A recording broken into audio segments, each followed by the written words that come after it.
After an absolutely game-changing NBA trade deadline for the Toronto Raptors, Bobby Webster, Raptors GM, has spoken out on the team's master plan going forward for guys like Chris Boucher, for newly acquired Brandon Ingram, who's expected to be a crucial pillar to the future of this franchise, and newly acquired PJ Tucker, who's been on this team multiple times. We now know his future with the Toronto Raptors as well. So lots of stuff to dive into because, frankly, he dampened some of the concerns the fan base had about the Brandon Ingram acquisition and really, frankly, got me extremely excited, not just for the end of the season, but really for the future of this Toronto Raptors team. So lots of stuff to break down in this video. But before we do, folks, the exciting announcement is this video is brought to you by Koho. Are you tired of the same old banking experience? If so, it's time to try out Koho. Koho is Canada's leading fintech alternative to traditional banking, and it's designed to help you spend smarter, to help you save better, and helps you even build up your credit all in one app. Koho is a Canadian company that offers a 4% interest rate on your entire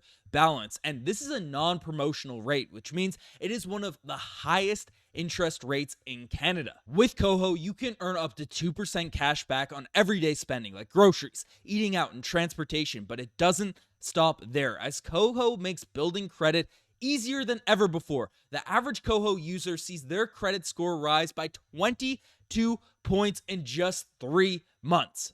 Plus, there are no hidden fees. You can earn up to 4% interest on your entire balance and even get a cash advance of up to $250 interest free. Koho makes managing your money fun and effortless. And the best part is that your funds in a Koho account are insured by the Canada Deposit Insurance Corporation up to $100,000. So are you ready to take control of your finances? If so, check out the pinned comment as well as the description down below, and you'll find a link to Koho where you can get a $20 reward when you sign up for Koho and put a $20 deposit out there in your account. So shout out to Koho for sponsoring this video, and I mean it. Check them out in the pinned comment as well as the description down below.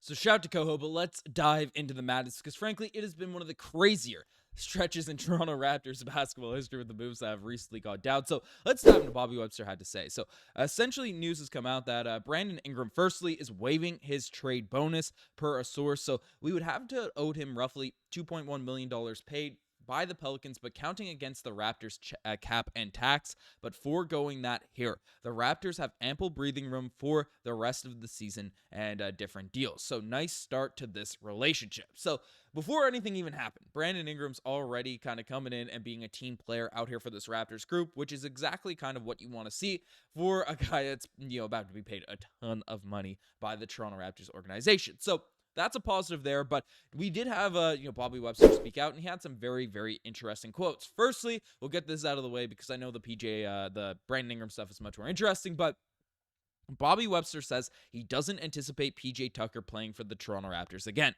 Possible buyout candidate, but not expected to report. So no one really expected this. I mean, PJ Tucker does not fit.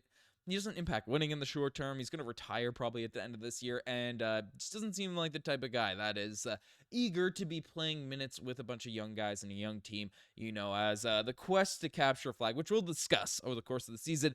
PJ Tucker is not that interested. So that is what it is. PJ Tucker's not reporting. I don't think a lot of Raptors fans wanted the reunion with PJ Tucker anyway, so have fun, PJ, whether he's bought out or not. The Toronto Raptors are just going to move forward, and it is what it is. So, but let's dive into the fun guy, the exciting guy to have a fun guy. Hopefully he's a fun guy. But Brandon Ingram out here for the Toronto Raptors, as we got a lot of quotes and insights in terms of what's going on with this whole situation. So Webster called the Ingram trade an important step in the rebuild. He recouped value for veterans and opened up roles for the young guys, expecting a spark from Brandon Ingram in a fresh start. This is an incremental step along the way as opposed to a flag in the sand type of move. So what this means, what this essentially reveals, and it's what Bobby Webster also said immediately following the trade to Josh Lubberg, as we covered last night.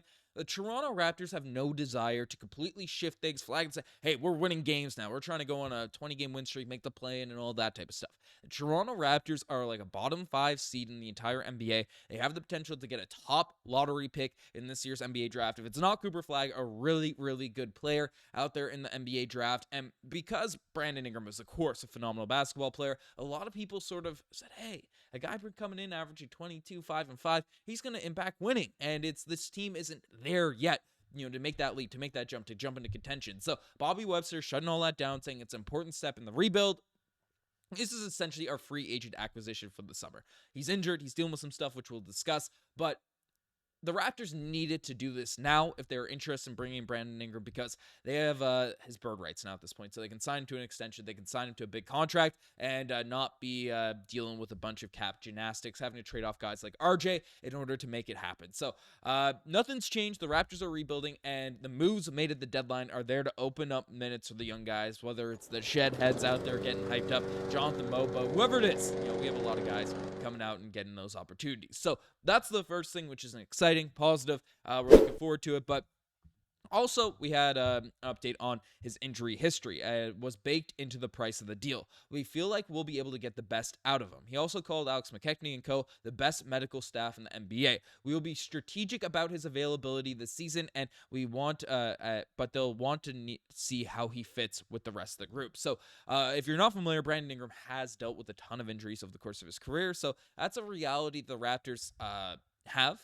Trading for this guy, bringing him into the mix, bringing him into the group, but that was baked into the price because this guy, when on the court, is too good to be traded just for Bruce Brown and Kelly Olynyk. That's kind of the reality. So you're buying low, and then we've seen what Alex McKechnie could do with a Kawhi Leonard, who, frankly, before he was with the Toronto Raptors for a couple seasons, and then in every season after, has dealt with season-ending, season-destroying injuries for their organizations, whether it was the Spurs or the Clippers. But when he was with us, yes, he dealt with some injuries, but it was manageable to the point where the Raptors were able to win a championship. So if there's a front office I trust, if there's a group that I trust to deal with injuries correctly, I know this season might be a blip on the radar because, of course, our entire team has been hurt, but in the long term, especially for a guy like Brandon Ingram, injury management and stuff like that, I think there might be some eagerness to rest players over the course of the season as well because of the quest to ride that tank. But I'm very, very not too worried about Brandon Ingram's injury. Again, I'm saying that with a grain of salt, I'm knocking on wood here, but of course the Raptors have been able to manage this in the past, so Bobby Webster isn't too stressed out about that, and it's baked into the price. So that's one thing to understand. And then on Brandon Ingram's fit with Scottie Barnes, essentially, Scottie wants to share the ball. Brandon Ingram wants to score the ball. I think that's sort of the natural fit. You can never have too many difference makers, high IQ basketball players, great feel for the game, long athletic, so he's kind of our guy. So this is all stuff that we've discussed. Of course, Pascal Siakam feels like a guy that fits Darko Rajakovic's system more, but we've seen it over the course of the season, especially late in games. The Raptors haven't had a guy that can really create their own shot, at an elite rate. And Brandon Ingram can just create these mid-range jump shots, finishes around the rim, floaters, whatever the heck it is. Ingram can just get buckets all over the basketball court. So this is a dimension the Raptors don't currently have to their game, don't currently have to the roster. So I think it fits pretty nicely, even if him and Scottie Barnes are going to be working in similar spots, similar positions, similar areas of the basketball court. But essentially, and as Masai Ujiri revealed yesterday, we'll see Brandon Ingram as an integral part of this team's future. He's an elite scorer, really diverse offensive skill set, and adding him to the young core we have is a huge as we continue our quest to win in Toronto. So, Masai saying the right things, all the right things are coming out. We also had some updates in regards to Chris Boucher, as so Bobby Webster essentially shut down a buyout for Chris Boucher. He wants to be there. The Raptors want him to be there. Everyone loves Chris Boucher, according to Bobby Webster, and the fan base, everyone knows. Like, Boucher is a fan favorite. He's a hustler. He's an energy guy. He is just perfect for this Toronto Raptors group. And he said he used some language about the future. He seemed hesitant about going into next season, as he is an expiring contract and stuff. But Boucher, don't expect him to get bought out either. So lots of positive quotes, lots of positive things to come from this Toronto Raptors team. Let me know what you guys think about this press conference, this interview. I wanted to go live for it yesterday, but unfortunately could go live for it today. But that is what it is. Anyways, you guys are the best. Subscribe to the channel if you guys haven't already. I'm signing out. Cheers.